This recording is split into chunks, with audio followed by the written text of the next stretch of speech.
అంటే నా ఫీలింగ్ ఏంటంటే సామాన్యంగా అందరూ అమ్మ గురించి మాట్లాడతారు. ఇప్పుడు అమ్మ నవమాసాలు మోస్తుంది, కంటుంది, మనని పెంచి పెద్ద చేస్తుందని.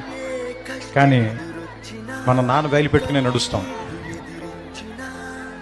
చిన్నప్పుడు ఒక స్పానిష్ ఆర్ బ్రెజిలియన్లో ఒక సామెత ఉంది ఏంటంటే, పిల్లలకి ఫాదరే సూపర్ హీరో, వాళ్ళ ఫాదర్ సూపర్ మ్యాన్ అనుకుంటారు.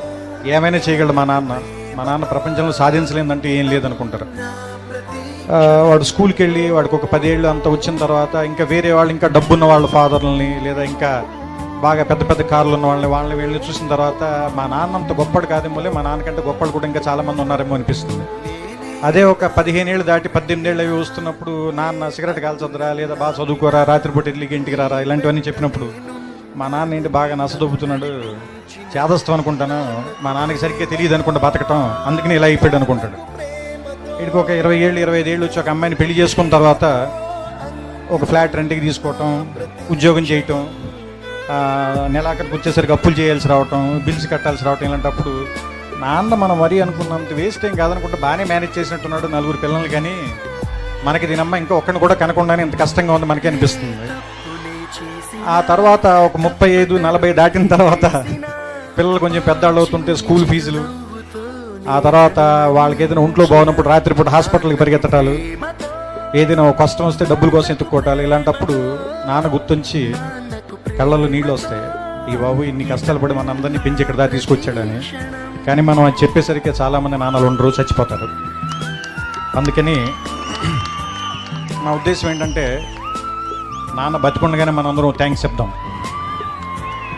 మన భారతీయులందరికీ కూడా ఒక డే అనే దాని మీద పెద్ద నమ్మకం లేదు. ప్రేమని ఫిబ్రవరి 14 రోజులు మాత్రమే ప్రేమించి ఆ తర్వాత ఆడపిల్లని చంపేద్దాం, వాళ్ళ మీద యాసిడ్ పోసేద్దాం, అలా కాకుండా జీవితాంతం ఆడపిల్లని ప్రేమిద్దాం, తప్పేం లేదు. అలాగే అమ్మను కూడా సంవత్సరంలో ఒక రోజు ప్రేమించి మిగతా అన్ని రోజులు కంచాలు విసిరేసి తిట్టటాలు అవి కాకుండా అమ్మని జీవితాంతం ప్రేమిద్దాం. అలాగే నాన్నను కూడా ప్రపంచంలో సంవత్సరంలో 365 రోజులు ఒక రోజు కాకుండా 365 రోజులు గుర్తు తెచ్చుకుందాం. అంటే నా ఉద్దేశం it's an vote to father. ఎందుకంటే ఫాదర్స్ సరిగ్గా గుర్తింపు లేకుండా మిగిలిపోయిన ఒక పాత్ర అనిపిస్తుంది నాకు, కావ్యాల్లో కానీ నాటకాల్లో కానీ సినిమాల్లో కానీ.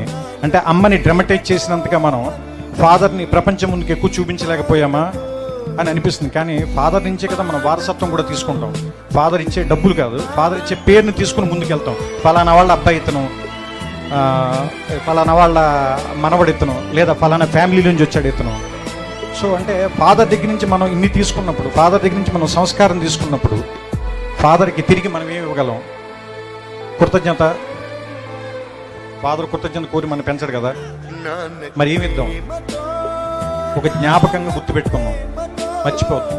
చిన్నప్పుడు ఆయన భుజాల మీదే నుంచుని ప్రపంచాన్ని చూస్తాం, ఆయన వేలు పట్టుకుని నడక నేర్చుకుంటాం, ఆయన ఒళ్ళో కూర్చుని చదవటం నేర్చుకుంటాం, ఆయన ఒళ్ళో కూర్చుని ప్రపంచాన్ని చూడటం నేర్చుకుంటాం. ఆయనతో పాటే ఆయన స్కూటర్ డ్రైవ్ చేస్తుంటే ఆయన ముందు నుంచుంటాం, ప్రపంచం మొత్తం మనమే గెలుస్తున్నాం అనుకుంటాం. ఆయన వెళ్ళిపోయిన తర్వాత ఒంటరిగా ఉన్నామని ఎప్పుడు అనుకోవద్దు. మన వెనకాల కనపడిన ఒక నీడలాగా నాన్న ఇప్పుడు మనతోనే ఉంటాడు. ఇది చెప్పడం ఈ సినిమాలో నా ఉద్దేశం. అందరూ చెప్తారు నాన్నంటే భయం ఉండాలి, నాన్నంటే గౌరవం ఉండాలి, ప్రేమ ఉండాలని. కానీ మాకు సంబంధించినంత వరకు నాన్నంటే ఇష్టం ఉంటే చాలు, అన్నీ ఉన్నట్లే. అలా నాన్నని ఇష్టపడే ప్రతి ఒక్కరికి, ప్రతి తండ్రికి, ముఖ్యంగా త్రివిక్రమ్ శ్రీనివాస్ గారికి మా